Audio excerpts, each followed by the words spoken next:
这个车呢有3个问题啊。走这个坑洼不平的道路时候，咯噔咯噔咯噔咯噔响，咯噔咯噔响。第二呢是轴承也响，轴承有个呜的这个响。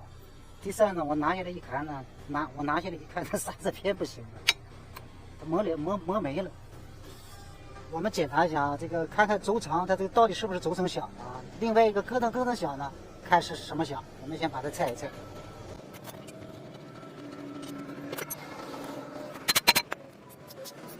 正常情况下，轻轻敲一敲就能敲得下来，这说明那个支口啊有锈蚀，锈得太严重。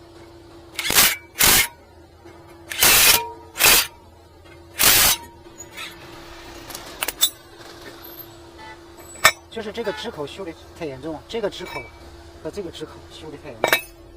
这个轴承呢，它属于是一体式轴承啊，它属于是带葫芦头一起的，代换轴承换不了，一体。缺德不？其实对我们汽修工来说不缺德，这种设计相当的人性。因为这种设计啊，它能把它直接拿下来，不用拿那个羊角轴，所以它就省略了拆这些上下螺丝这些麻烦事儿。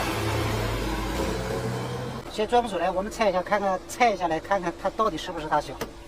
这是个丰田啊，丰田啥这什么玩意儿 ？RAV4 啊，还是荣放吗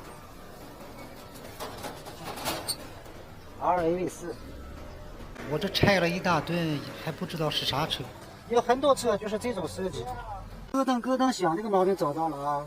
我上次说过多次，就是我们这个90%的这个咯噔咯噔这个响啊，嘎噔嘎噔响，和这个平衡杠呢周边都是有关系。大家看啊，在上面呢，就是说怎么框也框不出来，看，大家能不能看出来这个框洞？哎，如果你不拆下来呢，你就是检查不出来这个问题。像日系车这些螺丝啊，不得不佩服啊，就是年头再久啊，年头再远，你甭管多少年的车啊，这个螺丝呢，只要是一卸下来就是一个劲儿，只要是给松开了，嘎嘣一声松开了之后呢，它就不会产生这个粘连或者是断裂啊，不能产生那种干不拉几拆不下来，拆一拆螺丝就折了，或者是螺丝撸了那种情况，不能出现，很少很少。这就是说，人家还在这个螺丝这个材质各方面、防锈处理方面还有一定技术的，这点呢不得不佩服。你像我们国产有一些车，这么说螺丝都不敢拆，年头长了这个螺丝一拆肯定要折。大家能不能听见这个轴承？这个轴承的声音也不对。虽然声音不大，但是跑道的时候它就是响得很厉害。呀，这眼儿怎么没进不去呢？刚才这轴承还拿错了，哎呀，耽误了不少时间。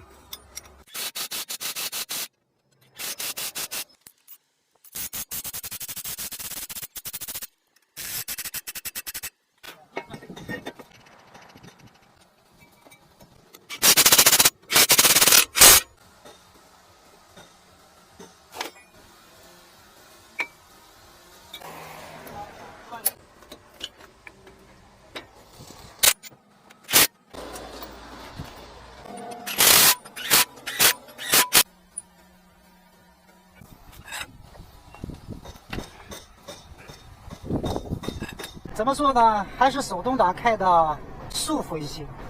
你别看老旧，但是说手动挡好在哪里呢？就是稍微提点速就可以挂5档。你像这种车很少很少的地方吧，在空档，哎，这就可以滑行了。滑行能滑行很长时间啊，这种感觉是非常棒的，无拘无束啊，一点也没有那种发动机制动那种拖拽感。要说这个速度，我可以挂4档，我也可以挂3档，都可以。轻轻一扶油，稍微带点下坡，再推空档，非常的舒服。这个速度挂5档，轻轻一抬油，一点也不顿挫，稍微右起来一点，再空档，基本上空档滑行呢，至少有1/3啊。比如说100公里路程，我至少有30公里是在滑行。轴承也不响了，咯噔咯噔响也没了。刹车呢也完事儿了，这台车完工。